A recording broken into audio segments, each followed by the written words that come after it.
Télétravailler, les pieds dans l'eau. La seule astuce qu'a trouvé Romain Vallée pour se rafraîchir. C'est quand même beaucoup plus agréable. Vraiment, ça régule la température du corps. Je préfère aller au bureau, parce que toute la journée ici, c'est pas possible. Chez lui, la température grimpe de 29 à 35 degrés l'après-midi, malgré les près de 1 000 € investis par ce locataire pour se protéger de la chaleur. Store, tringle, rideau. J'ai également acheté un petit climatiseur mobile, avec des effets qui sont quand même assez limités parce que malheureusement, il faut laisser le tuyau s'échapper par l'extérieur. 10 ans que Romain habite cet appartement sans volet. Une situation de plus en plus invivable, dit-il.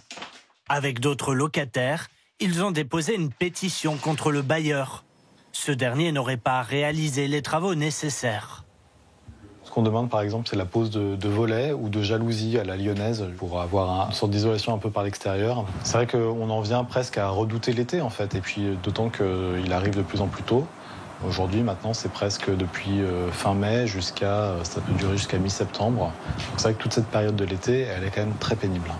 Des chaleurs de plus en plus précoces et intenses dans la métropole lyonnaise. Climatisation, rideaux ou même couverture de survie, des moyens pas vraiment efficaces pour cet ingénieur thermique. Quand on a une fenêtre qui est exposée au soleil plein sud, on va avoir jusqu'à 500 watts de chaleur qui vont rentrer dans le logement. Ces 500 watts, après, ils restent piégés. C'est la même chose que l'effet de serre, ils ne vont pas ressortir, ils sont là. Donc ça équivaut à avoir allumé un radiateur de 500 watts pendant le temps où cette fenêtre reste au soleil dans la journée. Donc c'est insupportable. Seuls des volets extérieurs pourraient bloquer la chaleur. Or, Lyon en manque cruellement. Conséquence, les bouilloires thermiques sont surreprésentés. Près de la moitié des logements exposés à des surchauffes estivales aiguës. On a de fait des vagues de chaleur plus longues, plus intenses que dans le passé. Donc on a ici des immeubles qui ont été construits il y a 300 à 400 ans et qui ont pu ne pas être équipés parfois de protection solaire dès leur construction. Ensuite, on a effectivement des immeubles qui étaient équipés de protection solaire et qui n'ont pas été entretenus sur le long terme et du coup qui ont été déposés plutôt que d'être entretenus et remplacés. À l'échelle nationale, plus d'un habitat sur 3 serait une bouilloire thermique, selon la Fondation pour le logement. Et 55% des Français disent souffrir de la chaleur l'été dans leur domicile. Alors certains locataires s'organisent. Adrien Roux et son association font pression sur les bailleurs récalcitrants à faire des travaux. Il appelle la mairie et l'État à durcir le ton. L'enjeu là-dedans, c'est de contrôler et de protéger les locataires. Et nous, là, ce qu'on demandait, c'est un droit, en gros, de consignation des loyers pour les logements qui ne sont pas protecteurs de la santé des personnes. Donc si jamais je demande à mon propriétaire, mon bailleur, de faire le nécessaire pour les volets ou de faire l'isolation thermique et qu'il refuse, je vais consigner mon loyer le temps que les travaux soient faits. Parce que sinon, le statu quo, c'est qui le paye? C'est nous. Une proposition de loi transpartisane sera déposée ce lundi à l'Assemblée nationale. Elle vise à interdire progressivement la location des bouilloires thermiques. Alors, Amélie Mouget, question téléspectateur, qu'est-il envisagé pour lutter contre les bouilloires thermiques? Est-ce qu'il faut revoir l'intérieur de nos appartements ou de nos maisons? Alors, il y a plusieurs facteurs qui expliquent que les logements sont en surchauffe. Il y a l'exposition. Si c'est exposé sud, c'est compliqué. Il y a l'isolation de la toiture et des murs. Donc, on peut s'orienter vers des travaux d'ampleur. On a beaucoup parlé ces derniers temps de MaPrimeRénov' pour ce qui est des factures d'électricité et de gaz en hiver. Mais en fait, ces travaux peuvent être bénéfiques aussi en été pour éviter la surchauffe.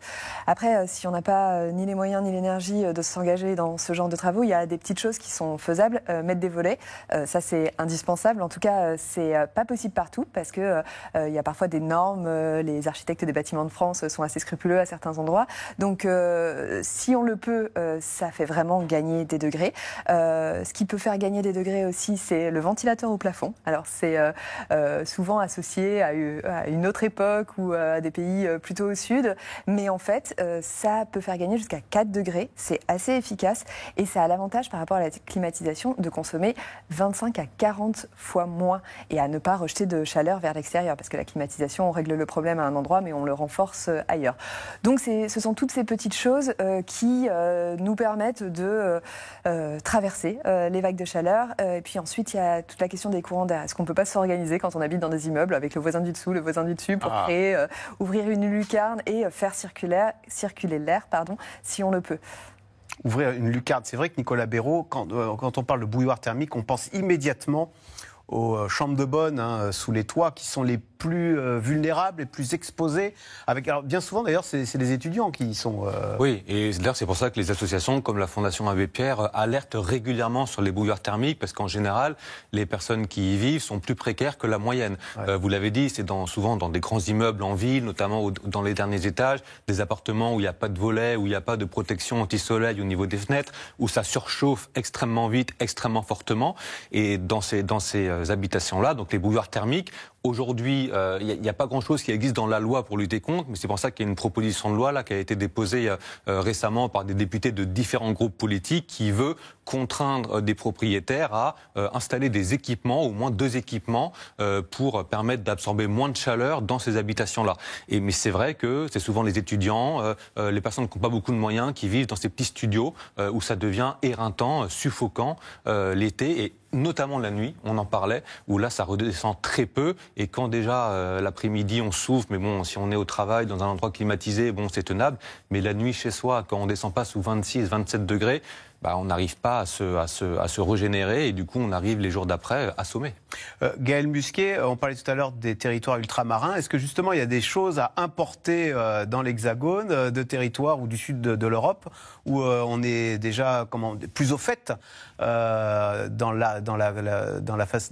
pour protéger nos habitations contre ces excès de chaleur? Bien sûr, on a des installations bioclimatiques, on va favoriser la circulation de l'air dans les maisons et dans les bâtiments. Ouais.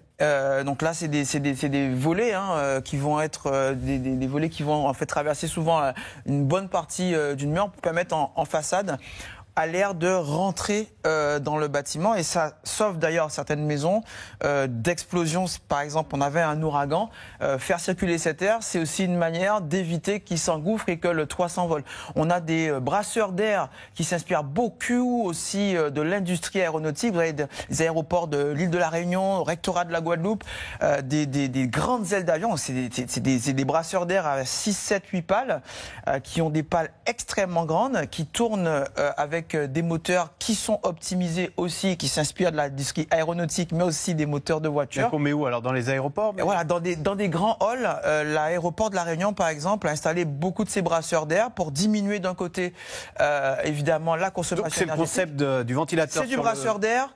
Mais grand luxe avec de simili ailes d'avion et des moteurs électriques extrêmement puissants et efficaces énergétiquement. Un projet d'ailleurs sur ça plutôt que la clim donc. Tout à fait, qui permettent de se couper un peu même et d'éviter cette clim.